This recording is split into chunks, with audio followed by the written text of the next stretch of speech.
I have couples I've interviewed where religion obviously is playing a huge role as well. And you just add a little bit of this, a little bit of that, and then the explosion is just perfect. So I'm also wondering, because all the advice you've given is very valuable, but for example, what I would have wished when Nacho and I, when we started dating, I kind of wanted someone to tell me beforehand, though, this is what you have to discuss.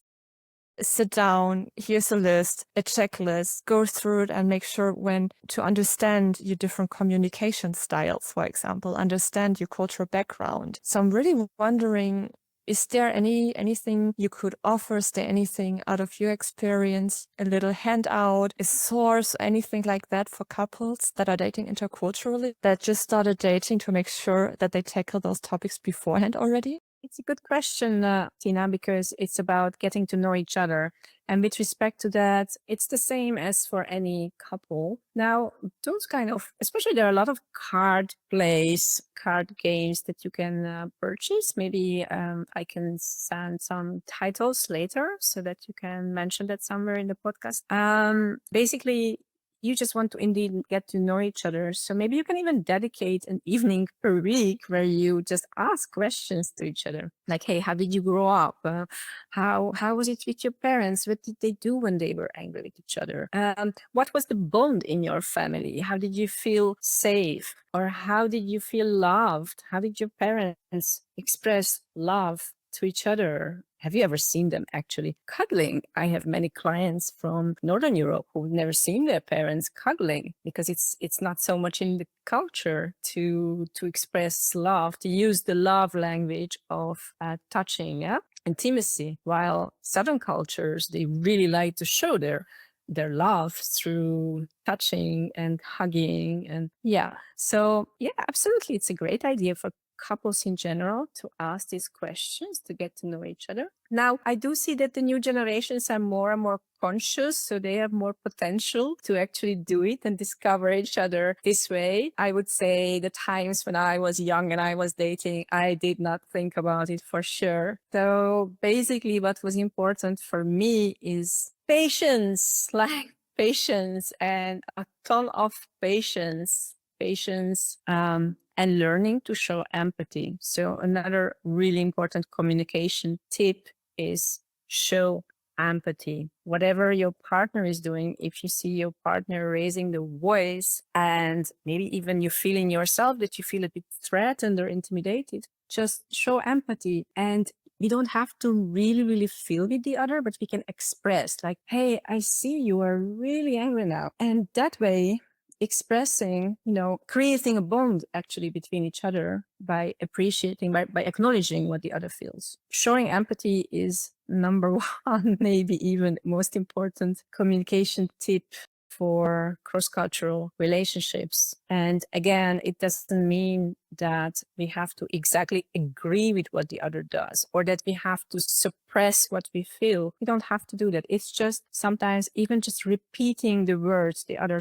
is saying, or just saying, hey, that must be hard for you, or you must be really, really pissed now. It's just hearing that. I don't know how is that for you, Tina, but if my partner just says that, like, oh, I see you are really angry now. If I hear that, I'm already less angry. Safety indeed is very important in any relationship, but we can quicker feel unsafe in a cross-cultural relationship because of what you mentioned, a different conflict style, different communication style. So number one really important communication tip to all of us in a cross-cultural relationship is to avoid making assumptions based on what you hear, based on their communication style, based on their cultural communication. Like, imagine if it's a loud communication, it doesn't have to mean that you are not being loved. Or look at Eastern European cultures or Southern European cultures, when sometimes words are being used that might sound very harsh, like I hate you. And imagine a Northern European who takes that seriously. Oh, you hate me. While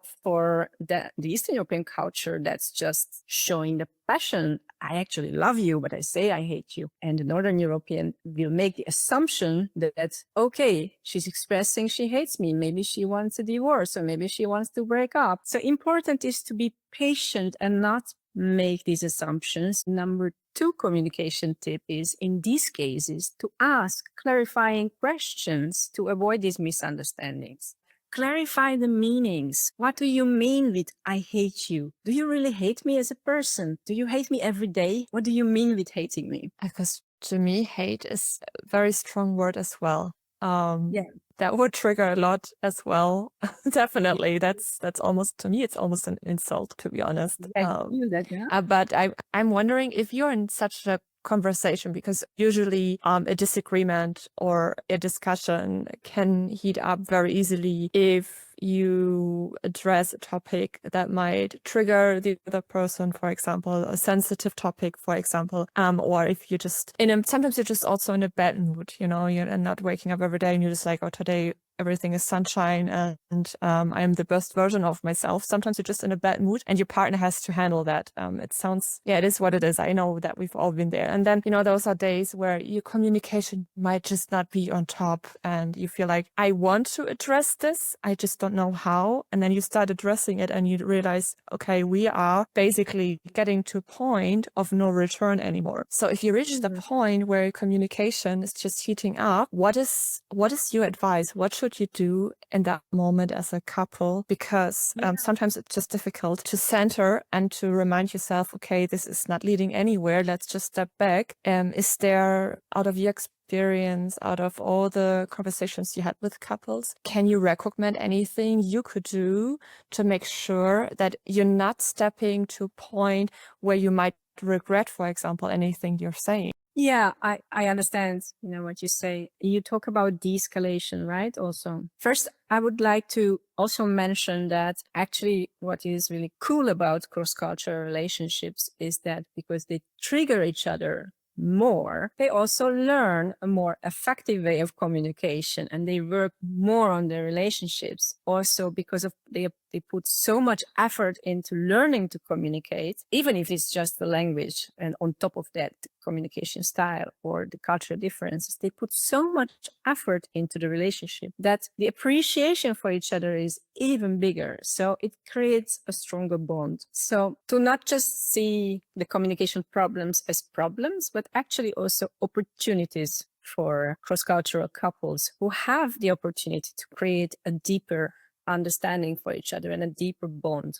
But let's go back to the de-escalation, what you asked, because I guess that counts for every couple. And when you notice indeed that the situation is heated up and you are just so strongly in your emotion, it's really important that you notice, hey, what's happening between us? How is it possible that we are feeling so much resistance or tension? And the best thing to do is just speak that out. If one of the two can speak it out, hey, there's so much tension in between us. Shall we calm down together? What happened to us that we reached this point when actually we were just coming back from home and we were so much looking forward to just give each other a hug? Shall we cool down? Basically speaking out of the process, what happens between two people, like, oh, how did we get here? Oh, we are losing it. And then take indeed, as you said, a step back and maybe just sit down and sit next to each other, quiet, just hold the space together. That's a nice way of calming down and getting to a point where you can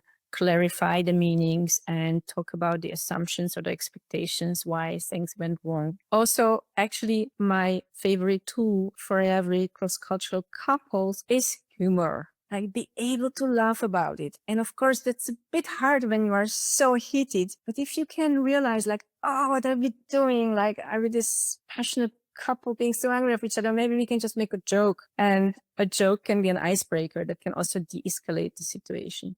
The best way to do it is indeed just speak out, hey, this is not nice for both of us. What do we need so that we can calm down and continue this conversation together?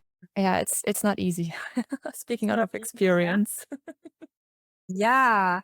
And now maybe it's also nice to talk about another typical difference is how we indeed express emotions, because you have cultures where it's kind of, you just don't do it. You just don't talk about your emotions. Imagine a culture like Eastern European culture where where you just don't talk about your emotions. It's not done. You keep it for yourself. You're supposed to solve it on your own. You need to be independent. And it's, I wouldn't say shameful, but it's embarrassing to express to your partner what you feel. And combine that with, again, a Northern culture where it's really important for them, even for Germans, to do speak it out, to talk about it. And then there can, a situation can grow in which there's a huge irritation from both sides, because maybe the one who does not express the emotions wants so much that the other will read her mind, like, read my mind. You should know